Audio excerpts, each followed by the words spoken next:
Okay, we are back. Let's go to normal room. Hello. It is now actually Friday. Yesterday was Thursday that I kept thinking was Friday. But we're actually here now. It's the weekend. Heck yeah. Hope everyone's doing good today. We've got the knife out because we're going to be playing more Killing Floor 1, in which you run faster with the knife. It's got the Counter-Strike logic. If you pull out the knife, you run faster. There's not a whole lot of games out there that have the logic of the weapon that you have equipped is the main factor in how fast you move. I feel like a lot of games will do, in terms of player movement speed, they usually do more like overall player weight or like character stats affects your speed. But yeah, like in Killing Floor and Counter-Strike, your move speed is affected by what weapon you have equipped at the time. In a lot of cases, it is the knife or some other, melee weapon that you move the fastest with, basically. Now that I think about it, I don't know if Killing Floor 2 has that. I don't know if Killing Floor 2 affects your movement speed based on what you have equipped. I'm pretty sure you run the same speed regardless of what's equipped. So there's no like incentive to like switch to the knife to move fast. I think you just sprint in that game. I'm pretty sure. Pretty sure it works that way. But hope everyone's Friday is going good. Starting a little bit late today, but should be fine. We're gonna be doing some more Killing Floor 1 retail because I didn't finish all the vanilla maps that came with the retail game, and I wanted to try out the objective map too because I think it's a map that like sort of propels the story, I guess, or whatever story there is in Killing Floor retail basically into Killing Floor 2. So I'm kind of curious what that is. So I don't know, I'll try that out. Killing Floor copied CS. I don't know if it directly copied it, but it has the same system of like, you move faster if you have your knife out. So I would not be surprised if he played Counter-Strike and then just kind of borrowed that, because Counter-Strike was pretty popular in the early 2000s. I mean, there's a good chance. There is a good chance that he played Counter-Strike and like borrowed that system from there. I feel like it works well in Killing Floor. So thank you for the water. Is Killing Floor 2 Farmhouse the successor to Killing Floor 1 Farmhouse? Are they totally different and unrelated? I basically think that the Farmhouse in 2 is like a reference to KF Farm. I feel like it's one of those, kind of like how I was saying, like, like the Biotics Labs in 2 is sort of like Biotics Labs in spirit from the Killing Floor 1 Biotics Lab, even though they're like nothing, there's nothing related, basically. I feel like Farmhouse is kind of the same logic, where it's like the successor to Farm, or has the spirit of Farm because it's on a farm and there's a house, basically. But the maps are designed completely different because the gameplay systems in 1 and 2 are pretty different, and they redesign the maps in a lot of ways to fit the gameplay of 2 a bit more. Is this Killing Floor the book or the game that you're playing? We're playing the game. We are at retail Killing Floor now, which we've been kind of marathoning all the versions of Killing Floor, going back to the 1.0 mod. It was originally a Unreal Tournament mod. Unreal Tournament 2004 to be specific, and it had 3 official different version releases. Then Tripwire Studios remade Killing Floor with the retail release. That's what we're playing today. And next time we'll probably play Killing Floor 2, but I was not aware of a Killing Floor book. I assume it's not related to the game Killing Floor. I assume it's just a book called The Killing Floor, and it has nothing to do with the game. But no, we're playing the game. But yeah, today again we're gonna play the farm map, and I'm gonna try the story map that's in the game too, and I'm probably going to play some of the other perks that I didn't really play yesterday too. I didn't play Let me think. I didn't play the sharpshooter. I did play demolition. It's just the beat the patriarch. I didn't play medic. Playing solo medic's kind of boring. I would assume, but I might test it out just for the sake of it. I think that's all the perks. I'm pretty sure that's the only two I didn't play. It's just medic and sharpshooter. I was never really a huge sharpshooter person personally, but I'll probably play it. Thank you, Ombre. Hope your day's going well. But I think that's all I've got for the preface. I don't think there's any announcements. I don't think we're doing any. We don't have any like special events this weekend either. I don't think, or streams or whatever. I do have my anniversary is coming up in less than a week. The 10th is my anniversary, so I might end up doing a stream on the 10th just for the special occasion. Decide what to play on it. I think I'm going to revisit Unreal again, like Unreal 1, Unreal Gold. I might even play it with the Unreal Evolution mod this time, because last time I played it on stream, it was actually my debut, like my 2022 debut. Unreal Evolution is just a rebalance mod, basically. It's just Unreal with, like, I think the weapons and enemies are very slightly rebalanced. And there's some kind of cool systems for. I remember like an upgrade system with the dispersion pistol where you I remember it's like you pick up the little kind of modules that will normally upgrade the dispersion pistol to like the higher rank or whatever, but I think he changed it to where it's like you like select like what type of like upgrade you get for it or something like that. I've played Unreal Evolution once and I actually liked it. He might have done that for the other weapons too. It was the same developer that made GMDX that made Unreal Evolution, so I want to revisit that, and I remember liking it when I first played it. But yeah, Unreal was actually my first stream game. It was the original 2022 debut stream, which I lost the VOD. I lost half the VOD for it because I think my power went out during that stream. I'm pretty sure I had a power outage, and I didn't have the selection flipped on that saves VODs, basically. It just didn't record them at all. So yeah, half the stream got lost, unfortunately. But it got the second half of it. I remember that was like, I ended up streaming for like 5 or 6 hours on that stream. That was kind of crazy. You're gonna get something for me? We're playing Unreal on the school's computer back in the day. Yeah, I always hear that. Like people, a lot of people I know had Unreal, or usually it was Unreal Tournament. Like 2004 was the one that usually I would hear people have, that their school like library computers or the computer lab computers would all have UT 2004 like installed on it, and then they would do like in-house LAN parties, which sounds really fun. I love in-house LAN parties. They're so fun to do. I've not done one in a long time.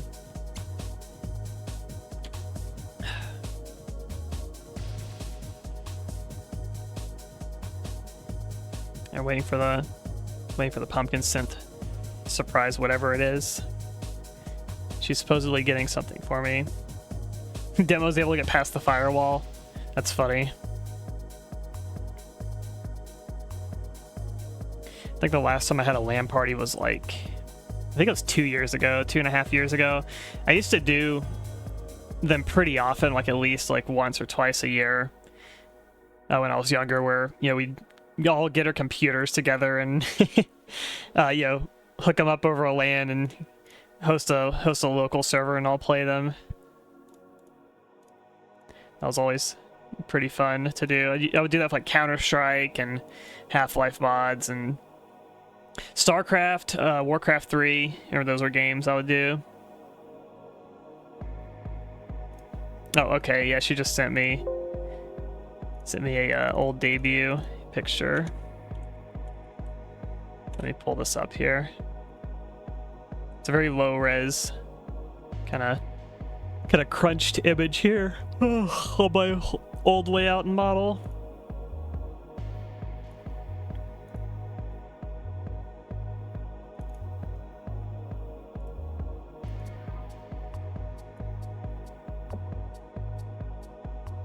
Let me take a look at this.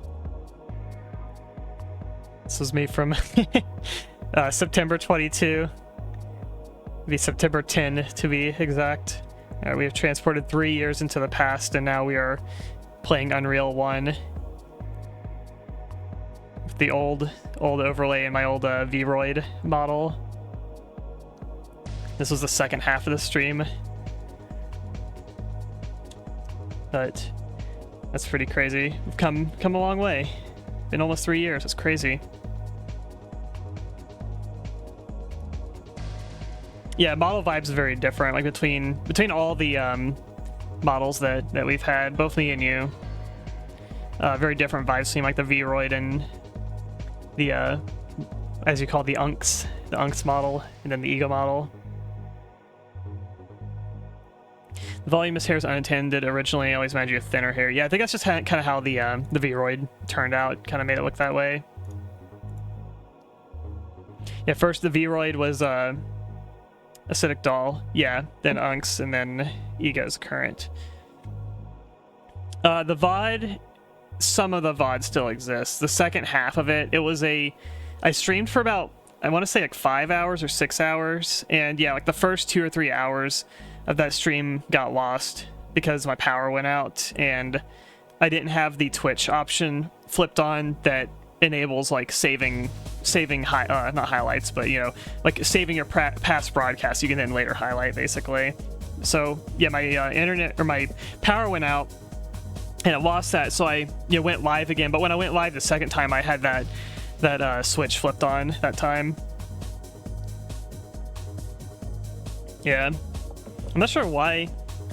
Well, I know why. I was gonna say, I don't know why doesn't Twitch have that like enabled by default, but I feel like it's kind of like a, you know, they probably want to save their server space and not have to save VODs as much as they can, so they're gonna have it off by default, which probably ends up losing a lot of people's VODs, or people just don't think about it basically. So if they're not thinking about it and they're not going to save their VOD, and that's going to save space for bandwidth for Twitch. So I think that's why they do it. But otherwise, I would vouch for that to be enabled by default, because it's very easy to overlook that and just lose your VODs basically. Yeah, a lot of my Necromunda streams wasn't on so Necromunda was the game I streamed right around when the VOD apocalypse or whatever. Basically when whenever Twitch was like, oh, you've got the 1,000 hour limit to your highlights now, became a thing. That's when I was doing my Necromunda, excuse me. That's when my Necromunda streams, basically, right as that, like, happened, basically. And so, I hadn't had my YouTube channel set up yet, and I think I must have just put off getting the YouTube set up and starting to, like, move stuff over, basically. So I think that's basically what happened, was I just like waited a bit to get the YouTube set up, and I think part of me was also kind of like, I dropped this game. I wasn't really vibing with it either, and so I just kind of, I didn't feel that passionate about keeping those VODs, basically, I guess. But it's funny because when I talked to Gurin in his stream the other day, he wanted to see, because I mentioned like I dropped Necromunda. That was a game that like fatigued me. I ended up dropping, and then he was like, oh, I want to see why you dropped it. I want to watch those VODs. So I went looking for them, and it's like, oh, I actually never saved my Necromunda ones. I think I only streamed it twice, I'm pretty sure. It was also right before my re-debut, I believe. I believe it was when I was about to debut the Ega model, and so I was more like focused kind of on the debut that was coming up at the time too. You update the pales have the VOD link.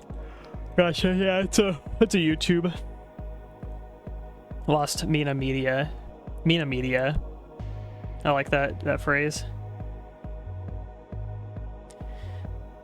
But yeah, we'll update the panels to have the YouTube page.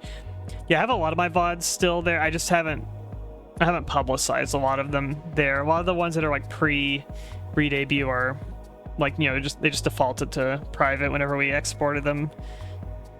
So there's a lot of VODs that still exist. I just haven't publicized them yet.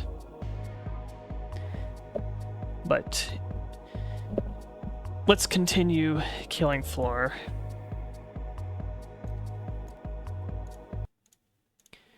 I overslept today. I'm in that state where it's like, if I don't sleep enough, I'm tired, and if I sleep too much, I'm tired. I'm in the I slept too much and I'm tired kind of energy today.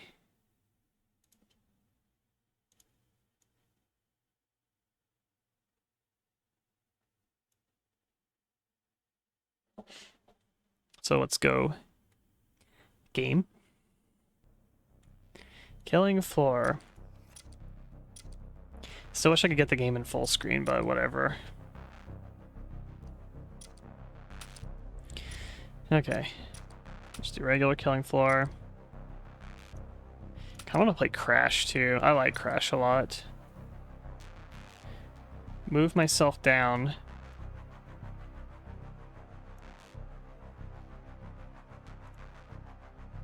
Alright.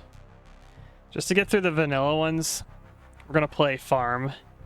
This is the 5th map that was included in the launch of Retail. And it's the only like unique map that was newly built between the mod version and Retail. Description is special on the list being spread out to rural areas and with them havoc and chaos. The countryside's been evacuated, but not everyone made it out alive. Let's cut off guard, murder, and no beds. Task to eliminate these freaks from this sector. Okay. Make my taskbar go away. Go away. My taskbar won't go away.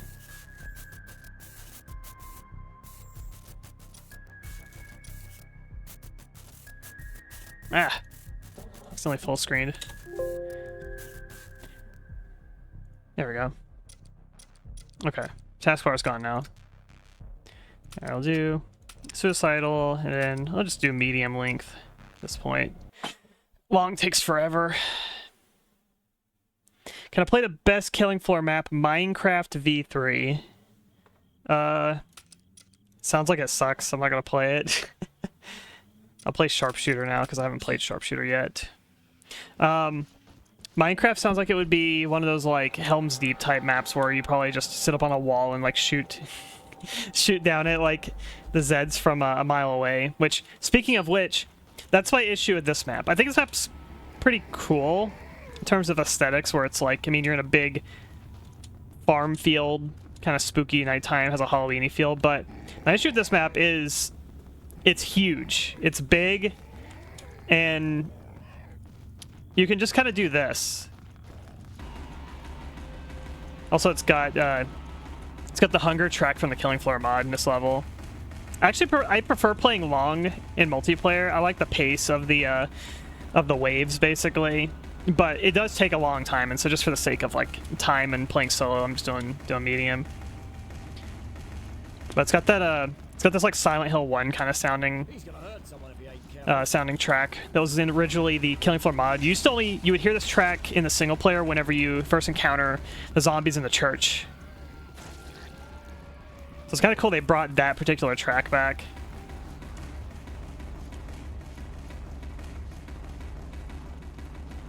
Kura wants to play the original MGS3. Yeah, I've been like, I don't know, because MGS3 is kind of like relevant right now. It's been kind of on my mind, or just old MGS in general, like MGS2 and 3. Because I was looking at the textures in MGS2. I feel like those are really cool looking.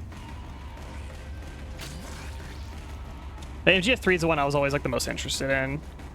It's so spacious you can just run in a direction and nothing really ambushes pins you. Yeah, that's my issue with this map. Like, is this where if a map's open, to me it doesn't lend to the Killing Floor gameplay, where it's like, look, the whole crowd's over there, and I can just kind of just walk away from them. Like, I think the concept's cool where it's like you're on a farm, it's dark and foggy, a little bit hard to see, and there's all these like locations on the map you can kind of hold up at, basically. But yeah, yes, it becomes a shooting gallery.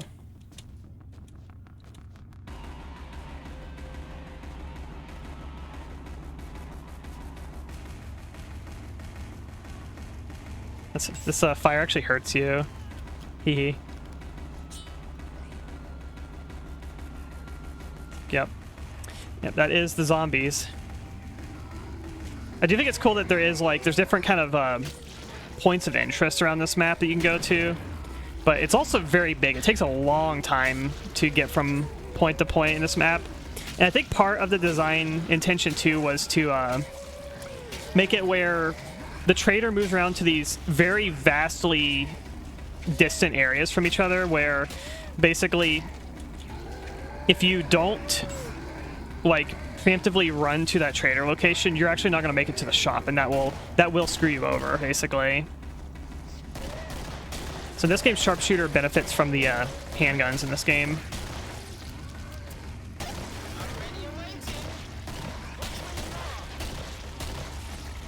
I can't remember. You get more damage. Okay, they just get more damage. Pistols, rifles, crossbow, M14, M99, which is the bolt action. Or no, it's a single shot sniper rifle. You know, less recoil, faster reload with them, 50% extra headshot damage. This is cool because it applies to all your weapons. It's not just these weapons. Then you get the discount. That was like one of the things I think of Killing Floor 2, whereas they split the sharpshooter and the gunslinger, or they split the sharpshooter into two classes almost, which is kind of like gunslinger and sharpshooter are now like two separate classes, both kind of spawned from the sharpshooter basically. But in the gameplay style of Killing Floor 2, the gunslinger just ends up being, in most scenarios, like the superior class basically.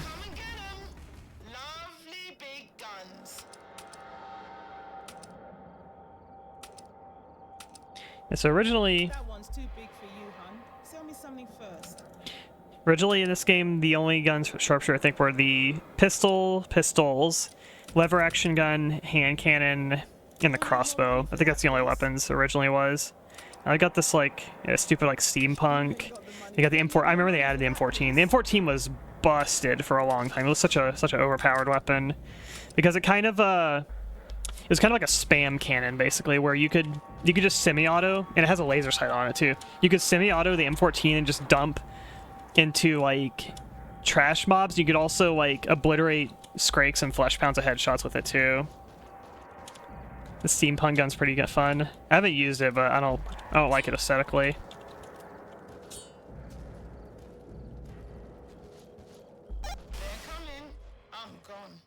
I don't like the like steampunk and like cyber, like the cyber sci-fi stuff where it has like all the glowing neon light stuff, whatever. Like I aesthetically don't like those weapons.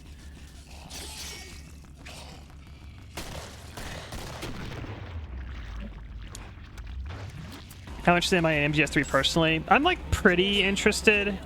I'm a little bit like I'm kind of like never in a hurry to play MGS games because they feel like commitment games. Kind of like when you play like an RPG and it's like, all right, get ready for tons of reading and story and dialogue and stuff like that. That's how I feel like MGS games, where I'm like, a lot of times I'm just not in the mood to sort of like deal with that basically.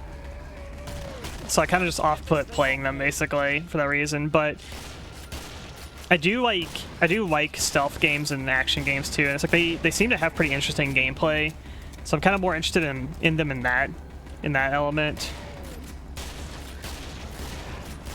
Lever gun shoots faster than I remember.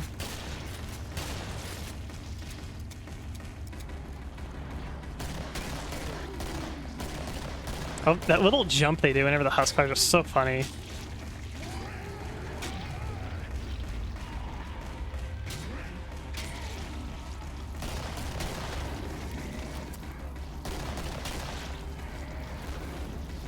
The husk, it goes for like ground shots. Like it uses splash damage against you, which is kind of crazy.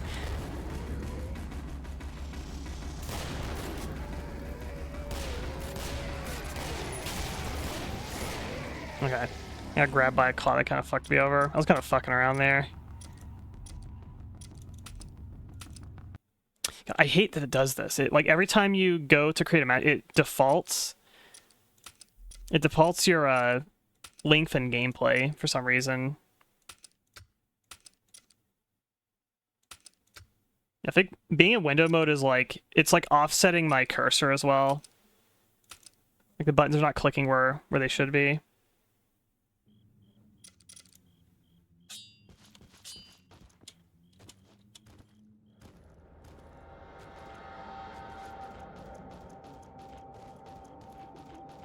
But games to get interesting ways to play, that's all you care about. I've played 1 and 5. That's the only 2 that I've played. I did like the gameplay of 5.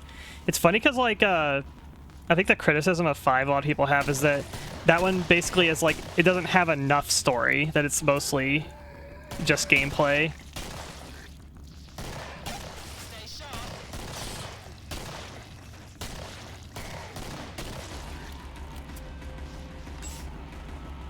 Yeah, see, like, the trader is like 100 meters from here, so if you enter the wave and you're, like, here, you're probably not going to actually make it to the shop, so you need to, like, preemptively, like, run there. Yeah, 5 is, like, an incomplete game as well.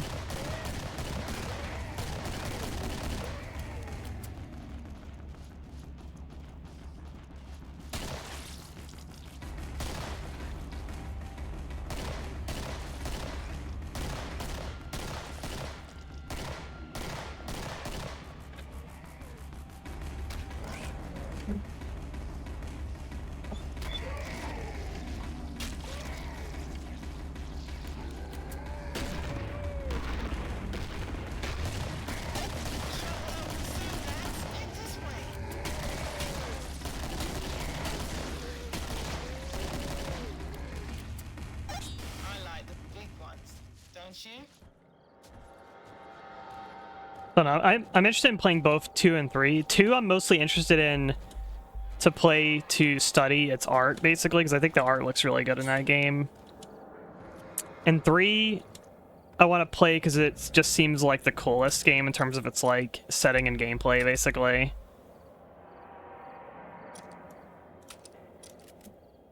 Alright, I'm trying to use the lever action rifle because I never really, I don't know, I didn't play sharpshooter a ton when I played this. I know, like, the lever action gun was considered, like, really, really good in this game.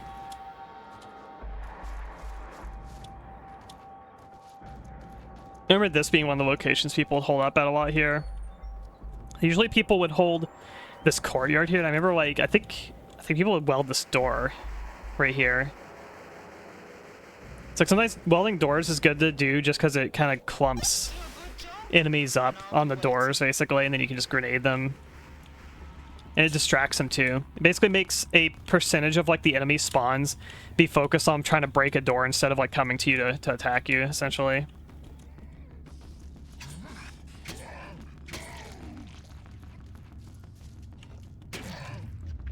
You do have to be careful about door welding sometimes too, because you can end up blocking yourself in somewhere. A hero? Where the hell is she? Oh, what's that bloody great knife?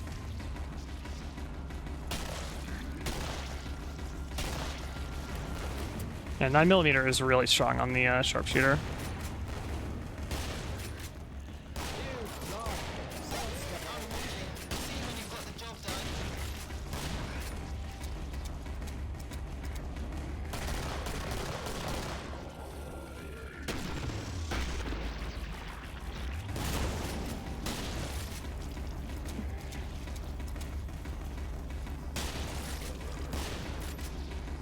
The live action seemed kind of junky in the second game, but they made it like a starting weapon, basically. It's like the equivalent of the, like, varmint rifle for the commando.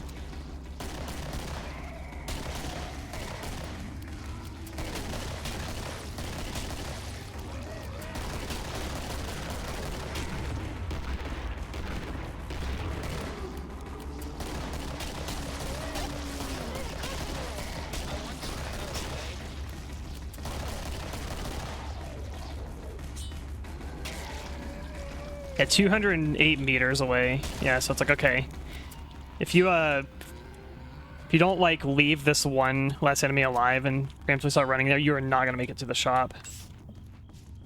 Water. Thank you, Jumetso. Hope you have a good night.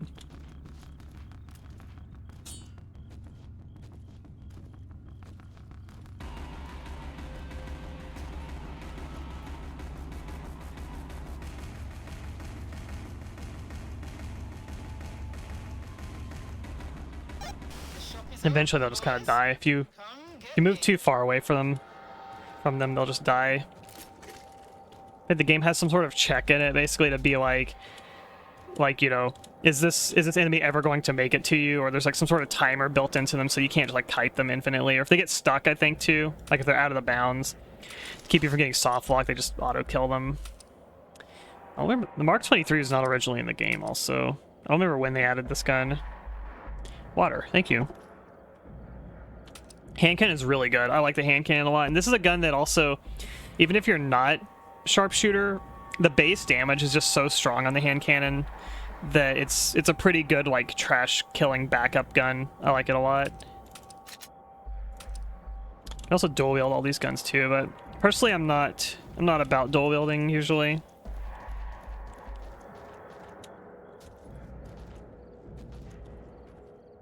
It was fun having you all, but you're on your own for now.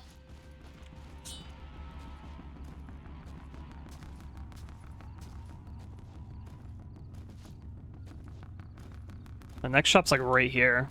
These two are close together.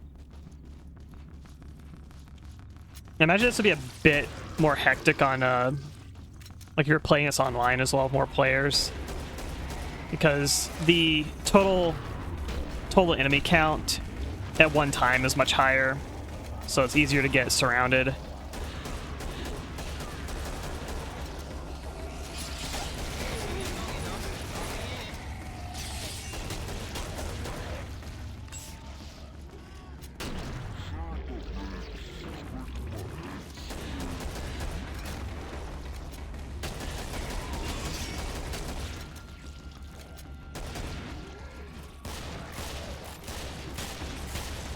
You can rapid fire this thing. Oh, I hit a wall. That's cool.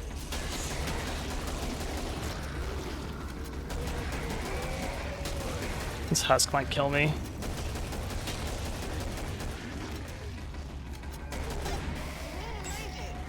Oop. Yeah, he tries to lead his shots on you.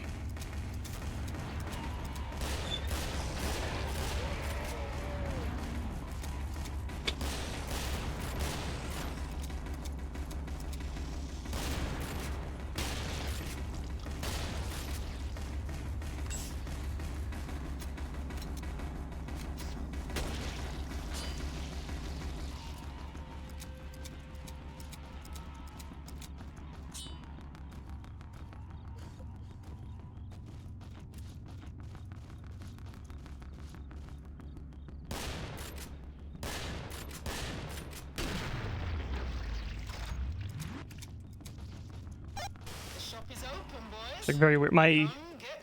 This was happening since yesterday with like the window mode, but it's like my game's window keeps kind of auto adjusting itself as I play, where it'll raise and lower like every once in a while. It's very weird feeling.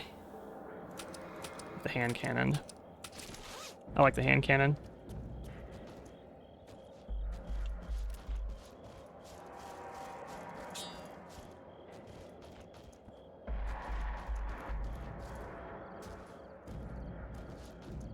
I feel like it's kind of coinciding with the like seeing like objects kind of like render and de-render as well. It's something with playing in windowed mode that's acting funky to me.